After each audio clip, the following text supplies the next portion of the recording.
இந்த பாட்டி வச்சிருக்க பாரம்பரியமான ஹோட்டலுக்கு ஒரு வயசான பிச்சைக்கார பாட்டி ஒருத்தவங்க வராங்க. அவங்க வாசல்லயே உட்காந்துருக்காங்க. யாரும் சாப்பாடு போட மாட்றாங்க. இவங்க தான் பார்த்து உள்ள கூப்பிட்டு எல்லார்ட்டயும் சொல்லி சாப்பாடு போட சொல்றாங்க. அவங்களும் அத சாப்பிட்டுக்கிட்டு இருக்காங்க. ஃப்ளாஷ்பேக்ல அவங்க புருஷனும் எப்ப பாரு குடிச்சிட்டு வெளியிலேயே தான் சுத்திக்கிட்டு இருக்கான். வீட்ல இருக்க ஒரு ஒரு சாமானா எடுத்துட்டு போயிட்டே இருக்கான். இவங்க கேட்டா கூட இவங்கள கண்டுக்கவே மாட்டேங்கிறான். ஒரு நாள் நைட்டு அவங்க பசங்களுக்கு சாப்பாடு செஞ்சு குடுத்துட்டு இருக்கும்போது, வேணும்னே குடிச்சிட்டு வந்து அவங்க பசங்களலாம் போட்டு அடிக்க ஆரம்பிச்சுடுறான். இவங்க கதவு சாத்திட்டு பசங்களோட உள்ள இருந்துடுறாங்க. இங்க பிரசன்ட்ல காட்டுறாங்க. எல்லாருமே இந்த பிச்சைக்கார லேடி கிட்ட எரிஞ்சு விழுந்தாலும், இந்த பாட்டி மட்டும் பக்குவமா பேசுறாங்க. முன்னாடியே தெரியும் போல இருக்கு. "நீ ஏன் சுத்திக்கிட்டு வர? வீட்டுக்குள்ள ஸ்ட்ரெயிட்டாவே வந்து சாப்பிட வேண்டியதானேன்னு" சொல்லி. இவங்க எதுவுமே பேசாம சாப்பிட்டுட்டு தட்டெல்லாம் கழுவி வச்சுக்கிட்டு இருக்காங்க.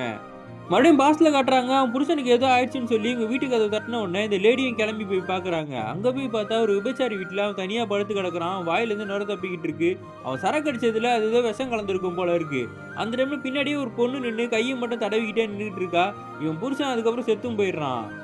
இப்ப அடுத்த நாள் காட்டுறாங்க. இந்த பாட்டி வீட்டுக்கு மறுபடியும் அந்த பிச்சைக்கார லேடி வந்து வாசல்லயே உட்காந்துருக்காங்க. எல்லாரும் சேர்ந்து திட்டுறாங்க. "ஒரு நாள் தான் சோறு போட முடியும். மறுபடியும் இங்க உட்காந்துருக்கன்னும்போது" லைட்டா அசச்சு பார்த்தா தான் தெரியுது அந்த லேடி அங்கேயே இறந்து போயிருந்திருக்காங்க.